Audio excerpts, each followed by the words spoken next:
नमस्कार, मैं अजय चौहान, गुलिस्तान न्यूज़ और जेके न्यूज़ के लिए। फर्रुखाबाद संसदीय लोकसभा सीट का चुनाव चौथे चरण में होना है। इसी के तहत जनपद एटा की एक विधानसभा अलीगंज है, जहां पर कल सूबे के मुख्यमंत्री योगी आदित्यनाथ जी आ रहे हैं। आइए उनके कार्यक्रम के बारे में और क्या चर्चा है, किस तरीके का माहौल है, यहाँ के भाजपा प्रत्याशी मुकेश राजपूत जी से कुछ चर्चा करते हैं। राजपूत जी, आप 2 बार सांसद रहे हैं और ये तीसरा मौका है। ऐसे में महाराज जी का यहाँ आना एक बड़ी बात मानी जा रही है, क्या कहना है आपका इस बारे में? सबसे पहले मैं आपका नमस्कार करता हूँ। दूसरा, कल माननीय योगी आदित्यनाथ जी अपनी अलीगंज विधानसभा में आ रहे हैं। माननीय मुख्यमंत्री जी का और माननीय मोदी जी का इतना क्रेज है, हर आदमी चाहता है माननीय मुख्यमंत्री जी आए या माननीय प्रधानमंत्री जी आए। तो इस विधानसभा में माननीय प्रधानमंत्री का कार्यक्रम नहीं लग सकता, इसलिए माननीय मुख्यमंत्री जी का कार्यक्रम हमको मांगा था और माननीय मुख्यमंत्री जी आ रहे हैं। ये हमारे लिए बड़े, इस क्षेत्र के लिए बड़े गौरव की बात है, क्योंकि कभी अलीगंज विधानसभा यहाँ पर बदमाशों की शरण स्थिति रहा। संसद जी, कहीं न कहीं चौथे चरण आते आते ये चुनाव मोदी जी के ऊपर फोकस होता चला जा रहा है। पूरे देश में मोदी जी के नाम पर लोग वोट कर रहे हैं, वो ये नहीं जान रहे हैं कि हमारा लोकल का प्रत्याशी कौन है या कहाँ कौन चुनाव लड़ रहा है। ये आपको नहीं लगता कि पूरा देश मोदी में होता चला जा रहा है? नहीं, इसमें कोई दो राय नहीं। मैं तो पहले दिन से ही कह रहा हूँ कि देश पूरा मोदी में है, भाजपा में है।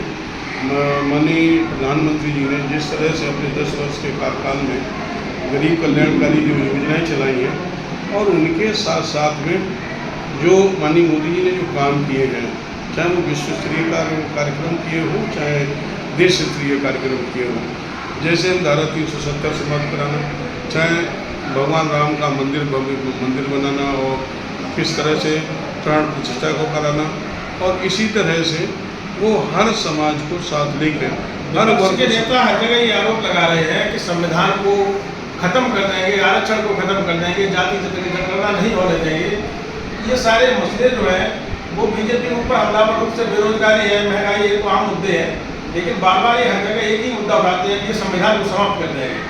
आपकी पार्टी इस बारे में क्या कहना चाहती है? देखिए, विपक्ष के पास कुछ मुद्दा बचे नहीं है और इसीलिए विपक्ष मुद्दा विहीन पार्टी हो गई। विपक्ष पूरा मुद्दा विहीन है, दिशा विहीन है और माननीय मुख्यमंत्री के ऊपर वो क्या, माननीय प्रधानमंत्री के ऊपर क्या क्या अनर्गल आरोप लगाते रहते हैं, ये आपसे छिपा नहीं, आप लोग भली बात जानते हैं। तो कभी कह देते हैं वो चौकीदार चोर हैं, कभी कुछ कहते हैं, लेकिन ये कहीं पर भी संविधान खतरे में नहीं।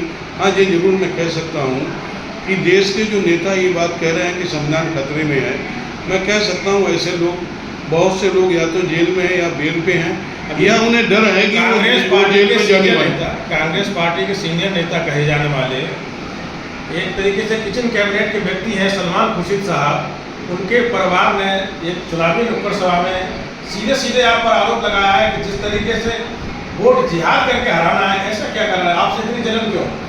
देखिए, कहीं न कहीं मेरा अपना मानना है, उन्होंने कहा कि ये भी कहा वोट जिहाद करके हराना, एक तरफ ये भी कहा जो लोग भारतीय जनता पार्टी के कार्यक्रम में गए हैं, जो सांसद जी की जिन्होंने कार्यक्रम कराया है, ऐसे लोगों का हुक्का पानी भी बंद कर देना चाहिए और वोट जिहाद करके भारतीय जनता पार्टी के प्रधानमंत्री माननीय नरेंद्र मोदी को हराना चाहिए।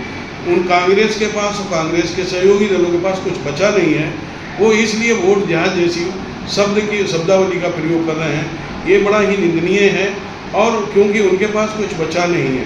और मेरा तो अपना मानना है कि इस बार भी समाजवादी पार्टी और कांग्रेस के जो भी सहयोगी दल हैं, उनका इस देश से ही पूरा सुपड़ा साफ हो जाएगा। माननीय मोदी जी ने जो नारा दिया 400 पार, मुझे लगता है इस बार 425 पार हमारी लोकसभा में सीटें आएंगी। धन्यवाद।